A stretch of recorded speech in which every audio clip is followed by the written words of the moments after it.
नमस्कार, मैं अमित गोदियाल और आप देख रहे हैं उत्तराखंड हलचल। तो उत्तराखंड हलचल में आज हम बात करेंगे एक ऐसी योजना की, एक ऐसी पंपिंग योजना की जिसे 20 साल हो गए हैं और 20 साल में ना तो ये योजना धरातल पर उतर पाई है और जिन गांवों के लिए ये पंपिंग योजना बनाई जा रही थी वो आज तक पानी के लिए त्रस्त नजर आ रहे हैं। हमारे साथ इस पर बात करने के लिए शिव प्रसाद सेमवाल जी हैं, उनसे जानेंगे कि आखिर ये योजना क्यों नहीं धरातल पर उतर कर आई और ये सिर्फ योजना बन गई है ठेकेदारों के लिए, एक मलाई की योजना, वो भी आपको मैं पूरा बताऊंगा। इससे पहले जान लेते हैं सेमवाल जी, कोशियार पंपिंग योजना एक ऐसी योजना जिसके लेकर 20 वर्ष का इंतजार हो गया है। 20 वर्ष का इंतजार लोगों ने कर लिया है, पर लोगों ने ना तो आज तक वो जल मिल पाया है, ना वो पानी मिल पाया है। साथ पर ये जरूर रहा, ठेकेदारों की मौज रही।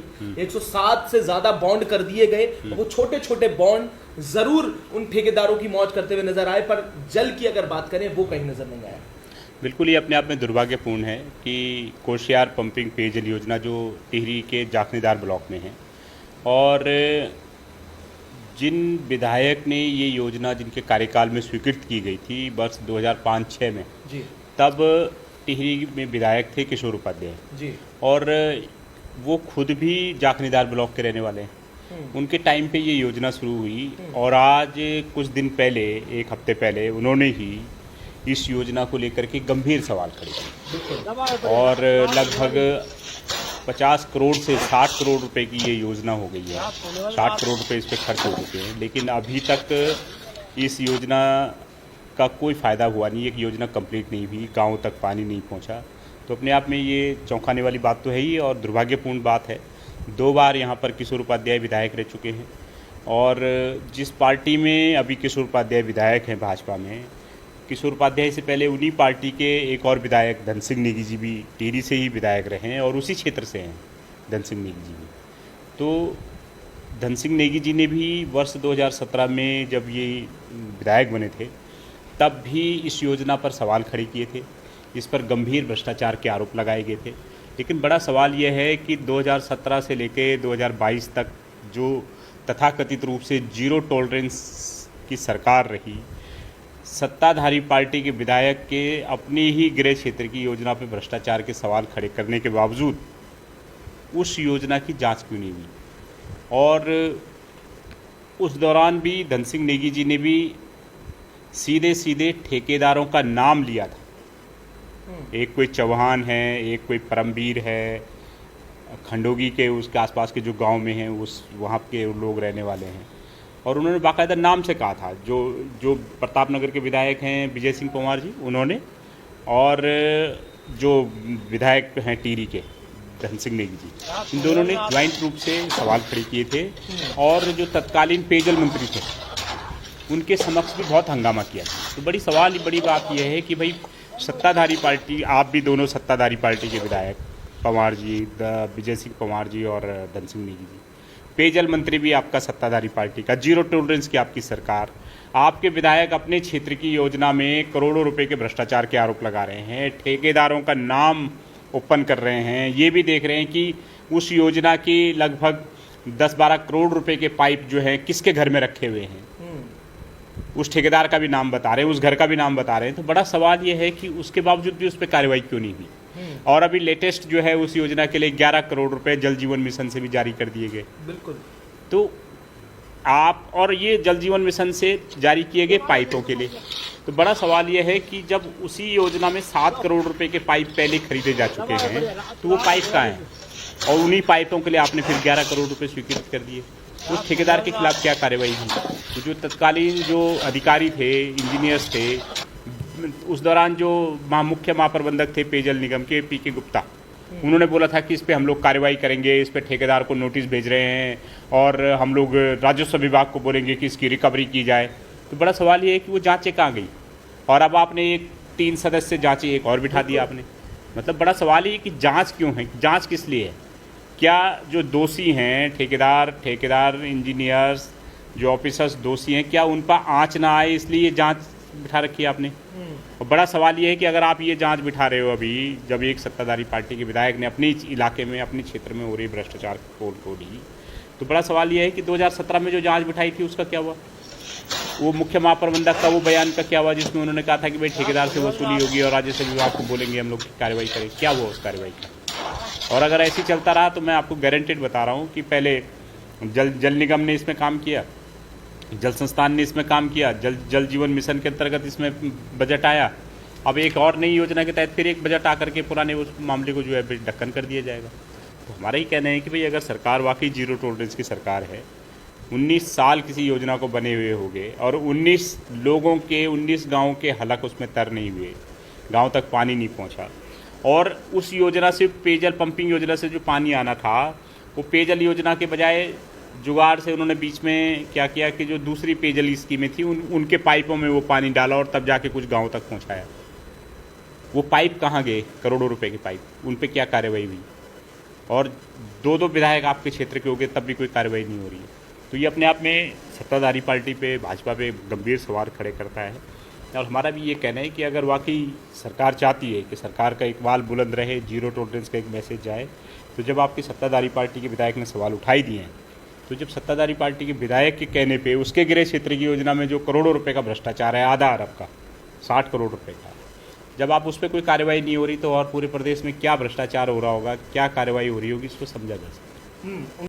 19 साल हो चुके हैं, कई इंजीनियरों के नाम बदले, ट्रांसफ़र हुए, ठेकेदारों की आपने कह दिया, मुख्य महाप्रबंधक ने ये बात कही कि जांच होगी। आज भी वही वर्तमान में हालात हैं, वो कह रहे हैं कि इसमें 3 सदस्य एक समिति गठित कर दी गई है, वो जांच होगी। जांच के नाम पर हमेशा से उत्तराखंड में यही होता आया है कि जांच के नाम पर सिर्फ कागजी कार्रवाई होती है, उसके बाद रिकवरी के नाम पर क्या होता है वो सबने देख लिया। अभी हालात ये हैं कि अभी वर्तमान में जो लोग हैं और जो गांव हैं, उसके साथ साथ जो किस्तें आपने जिक्र किया कि अब जल जीवन मिशन से आ गया है, उससे पूर्व में भी कई किस्तें अलॉट की गई, और वो भी ये कह के कि कभी टैंक नहीं बनाए गए, कभी उसकी पाइप नहीं बिछाए गए। उसके बाद अब नया ये बात कह रहे हैं कि पाइपों के लिए और एक्स्ट्रा जो धन है वो दोबारा से जल जीवन मिशन से निकाला गया है। सवाल ये है कि इस पर विभाग जो है और जो ये जनप्रतिनिधि हैं, एक आरोप लगाने के बाद एक लंबे समय तक चुप्पी हो जाती है। ये यहाँ पर ये बड़ा सवाल अपने आप खड़े हो जाते हैं कि वो अधिकारी भी मौन हो जाते हैं, वो जनप्रतिनिधि भी मौन हो जाते हैं, और इसमें जो खेल है, जो इससे पहले भी हमने लगातार उठाया है कमीशन का, जिसमें तमाम एई, जेई और बड़े पदों पर बैठे हुए अधिकारी और मुख्यालय तक जो लोग हैं उन पर आरोप लगते हुए आए, तो कहीं ये वो खेल तो नहीं जिस खेल से सबकी जो जुबान है वो चुप हो जाती है? मुझे तो लगता है कि भाई उन विधायकों पे भी सवाल खड़े होते हैं कि विधायक ने, ये लोग क्या करते हैं कि एक बार सवाल उठाते हैं और उसके बाद फिर डंप हो जाते हैं। 2017 में जैसे ये विधायक बने धन सिंह नेगी जी, इन्होंने सवाल उठाया, उसके बाद पूरे 5 साल इनकी सरकार रही, इन्होंने क्या किया?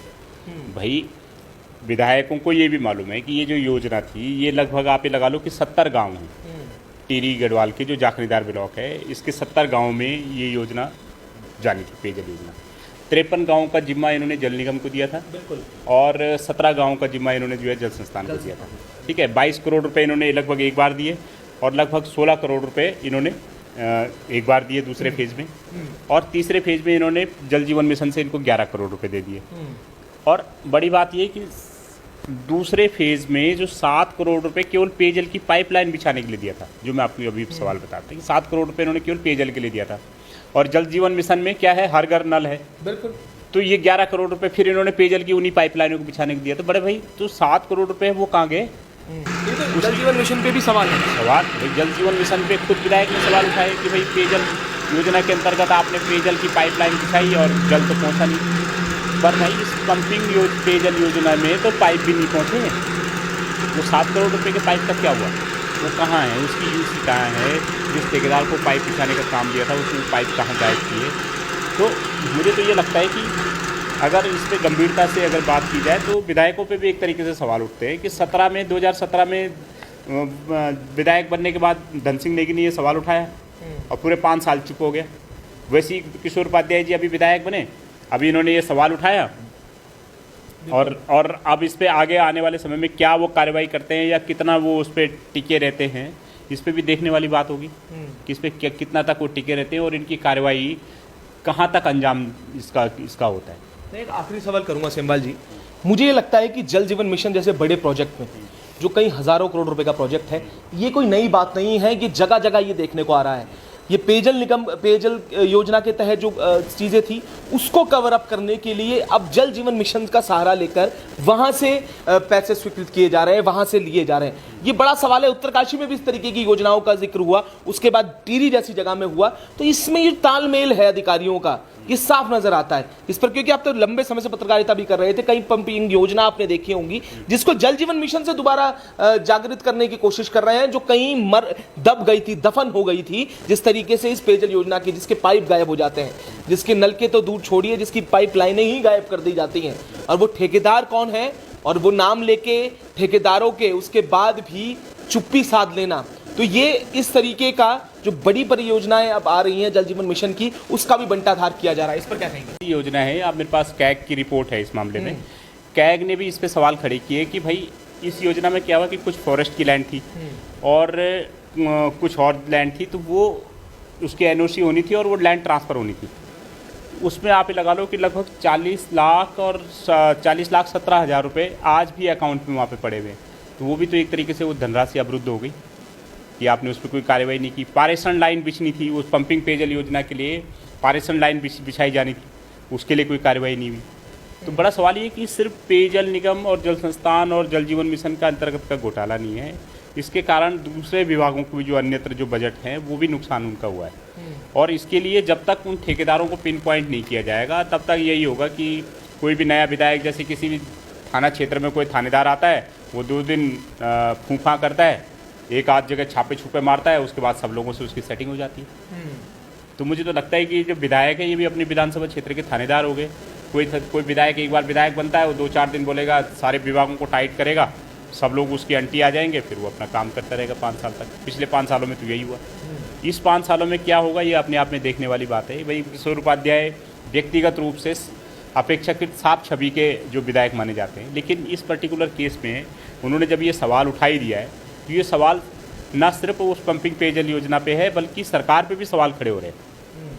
क्योंकि ये जांच पिछली, इससे पहले कार्यकाल भी भाजपा का ही था, विधायक भी भाजपा के थे, इस बार भी ये भी सरकार भाजपा की है और विधायक भी भाजपा के हैं। तो जब आपने 2017 में कोई कार्रवाई नहीं की, 2017 में भी मामला उठाया और डंप हो गया, इस बात की क्या गारंटी है कि अब ये जो मामला उठा रहे हैं अभी कहाँ तक पहुँचेगा? ये देखने वाली बात होगी और हम लोग भी इससे निगाह बनाए रखेंगे। मीडिया के साथियों से भी मेरा आपसे चैनल से भी ये अनुरोध है कि आप भी इस पर निगाह बनाए रखिए। कैग ने इस पर सवाल उठाया, उसके कैग की आपत्तियों का कोई निस्तारण इस पर हुआ नहीं है। और ऐसी पंपिंग पेयजल योजना एक ही योजना नहीं है, पौड़ी के नानघाट पेयजल योजना से लेकर के पिथौरागढ़ की पेयजल योजना और पंपिंग पेयजल योजना, मतलब जहाँ जहाँ पंपिंग पेयजल योजनाएं हैं ये बेसिकली जल संस्थान जल निगम के अधिकारियों के लिए दुधारू गाय बन गई और वहाँ के लोकल जनप्रतिनिधियों के लिए। इस पे बजट बढ़ता जाता है, इसका DPR पे DBR रिवाइज होती जाती है, लेकिन लोगों के जो पानी है वो हलक से दूर ही रहता है। तो सब देखना होता है कि आम जो जनमानस है वो इस चीज़ों को कितना गौर कर रहे होते हैं, क्योंकि बड़ी बात यह है कि जल जैसी मूलभूत सुविधाओं के लिए लोगों को त्रस्त रहना होता है, सड़कों के लिए लोगों को त्रस्त रहना होता है, पर ये उन विभागों के लिए दुधारू गांव की तरह आपने जैसा जिक्र किया। और ये यहीं पर नहीं, ये इन विभागों की भी बात है। जैसे आपने PWD की बात की, हमने बात की जल निगम की, जल संस्थान की या जल जीवन मिशन की। सवाल यहाँ पर यह है कि छोटा सा प्रदेश है पर घोटाले उससे 10 गुना बड़े हैं। क्या कहेंगे और कितना आगे देखते हैं कि ये कहीं उस डायरेक्शन में, उस दिशा में तो ये प्रदेश नहीं बढ़ रहा जहाँ जाकर लगता है कि एक ऐसी शुरुआत होगी जहाँ पर माओवाद जन्म ले सकता है? क्योंकि रोजगार की जब हम बात करेंगे वो खत्म होते हुए नजर आता है। जब हम बात करेंगे भ्रष्टाचार अपने चरम सीमा पर है, आउटसोर्स के नाम पर घोटाले और यहाँ पर वेतन के नाम पर बड़े घोटाले, उसके बाद बड़े अधिकारियों के बड़ी पदों के नाम पर घोटाले हर जगह हो रहे हैं, उसके बाद विभागों की इस तरीके की। तो आपको ये नहीं लगता कि आने वाले भविष्य में हो सकता है कि माओवाद जैसी समस्याएं या ऐसे लोग क्रोधित होकर सड़कों पर उतर? कोई संभावना नहीं है। जिसको आप माओवाद बोल रहे हो, उत्तराखंड में माओवाद प्रतिबंधित है, लेकिन नेपाल में तो माओवादियों की सरकार है। तो भारत में उत्तराखंड में अगर वो माओवाद प्रतिबंधित है तो इसका मतलब ये नहीं है कि वो कोई माओवाद अपने आप में एक क्रांति का दर्शन है। अगर नेपाल के जिन राज्यों में ये फला फूला है, या माओ से तुंग चाइना का जो लीडर था वहाँ से अगर आप ये बात निकालें, उनके लिए ये क्रांति है। और क्रांति के पीछे जब तक कोई दर्शन नहीं होता, जैसे सरदार भगत सिंह ने कहा था कि बम का दर्शन, फिलॉसफी ऑफ बम, अगर किसी क्रांति के पीछे करुणा नहीं है, किसी क्रांति के पीछे अगर ईमानदारी नहीं है, तो वो क्रांति नहीं है, वो डकैती है, वो छिनैती है, वो गुंडागिर्दी है, लूटपाट है, चोरी चकारी है। उत्तराखंड की जो पब्लिक है, यहाँ पे माओवाद या कोई दूसरी क्रांति इसलिए नहीं हो सकती क्योंकि यहाँ की पब्लिक भ्रष्ट है। यहाँ के विधायक अपनी ही विधायक निधि की जो कमीशन खोरी है उसको नहीं रोक पाते। आए दिन बेबस अबला की तरह जो है इनका करुण क्रंदन कई बार उठ जाता है कि साहब हमारी विधायक निधि में कमीशन हो रहा है। अरे विधायक तुम हो, जनता के प्रतिनिधि हो, लाखों वोटरों की प्रतिनिधि हो, और जब आप अपनी विधायक निधि में कमीशन खुद खा रहे हैं विधायक, और अपनी विधायक निधि में से कमीशन नहीं रोक पा रहे, तो आपको क्या लगता है कि प्रदेश में भ्रष्टाचार रोकेंगे? और ख़ास करके जो ईमानदार लोग हैं वो राजनीति से दूर हैं, जो करप्ट लोग हैं वही झंडा डंडा बोक रहे हैं इनका, वही दारू मुर्गे में और इन सारी चीज़ों में बिक जाएंगे या विधायक निधि के कट में अगर बिक जाएंगे, तो आपको क्या लगता है कि ऐसे लोग कोई क्रांति ला पाएंगे? जब तक पब्लिक भ्रष्ट है तब तक कोई क्रांति नहीं हो सकती। क्रांति के पीछे एक दर्शन होता है, एक सोच होती है, और अपने राज्य को, अपने समुदाय को आगे बढ़ाने की एक जज्बा होता है बलिदान का, कि जो उन्हें अपने से भी ऊपर उठा करके बड़े व्यापक हितों के लिए समर्पित करता है। तो जहाँ पे लोग खुद ही दो पैसे के चक्कर में जो है अपना पूरा नीति नियम और नैतिकता ताक पे रख दे रहे हों, उनके चुने हुए विधायक नीति में कमीशन खा रहे हों। भाई किसी भी सरकार कैसी होती है, कोई नेता कैसे होता है? किसी भी पब्लिक को जो फेमस कहावत है कि किसी पब्लिक को वैसे ही नेता मिलते हैं, किसी प्रजा को वैसी राजा मिलती है जैसी प्रजा खुद होती है। जैसे पब्लिक डिजर्व करती है वैसी जनप्रतिनिधि मिलेगा। अगर आप भ्रष्ट जनप्रतिनिधियों को चुनोगे, अगर आप करोड़ 2 करोड़ रुपए में खुद आप 5-10 हज़ार में बिकोगे, आपका जनप्रतिनिधि 5-10 लाख रुपए में बिक जाएगा, तो इस तरीके की सरकारों से और इस तरीके के जनप्रतिनिधियों से और जनता से आप क्या उम्मीद कर सकते हैं? और अगर ऐसा हो ही गया तो मतलब भले ही एक अपने आप में फिलॉसफी है, यूटोपिया है, लेकिन अगर इस तरीके का भ्रष्टाचार रोकना है तो समाज को आगे आना पड़ेगा, और समाज को पहले खुद तय करना पड़ेगा कि पार्टी कोई भी हो, हमें ईमानदार नेता चुनना है अपने बीच में से। जब तक जनता खुद प्रभाव में, अभाव में, भाव में आकर के धन बल वाले व्यक्ति को या जो उनको प्रलोभन दे सकता हो, जो दारू मुर्गा खिला सकता हो, ऐसे प्रतिनिधियों को चुनेगी, तब तक हम ये उम्मीद नहीं कर सकते कि पंपिंग पेयजल योजनाओं में भ्रष्टाचार रुकेगा। तो वो भी कहाँ से लाएगा? वो भी ऐसी पंपिंग पेयजल योजनाओं के खिलाफ हल्ला बोल के लाएगा, भ्रष्टाचार में पैसा कमा के लाएगा, उन्हीं इंजीनियरों से चंदा कोई करेगा, अभी तो खिलाएगा जनता को। बड़ा सवाल ये है कि अगर इस तरीके के भ्रष्टाचार रोकने की तो पब्लिक को खुद आगे आना पड़ेगा, चाहे भ्रष्टाचार के खिलाफ आवाज़ उठाने वाली बात हो और चाहे जनप्रतिनिधियों के चुनाव की बात हो, जो ईमानदार लोग हैं उनको आगे आकर के इस बिल्कुल। तो ये है कोशियार पंपिंग योजना की पूरी कहानी। इस कहानी से ये पता चलता है कि जिस प्रदेश में अभी मूलभूत सुविधाओं से लोग त्रस्त हैं, और आज बागेश्वर में एक महिला जो प्रसूति महिला थी उसने दम तोड़ दिया। सवाल यहाँ ये उठते हैं जिस प्रदेश में आज भी मूलभूत सुविधाओं से त्रस्त जो लोग नज़र आते हों, और हमने पूरे चैनल और टीम ने ये वादा किया है कि जो पूरा प्रदेश है वहाँ पर जहाँ मूलभूत सुविधाओं से लोग त्रस्त हैं उसको उठाने का कार्य करेंगे, और बताएंगे कि किस तरीके से एक पत्रकारिता इस अलग लेवल की भी की जा सकती है, जहाँ पर लोगों के बीच रहकर लोगों की समस्याओं को दिखाना और सरकार तक पहुँचाना हमारा कार्य है। इस पूरे प्रकरण पर नज़र बनाए हुए हैं। तब तक के लिए ऐसे जुड़े रहिएगा और देखते रहिएगा उत्तराखंड हलचल।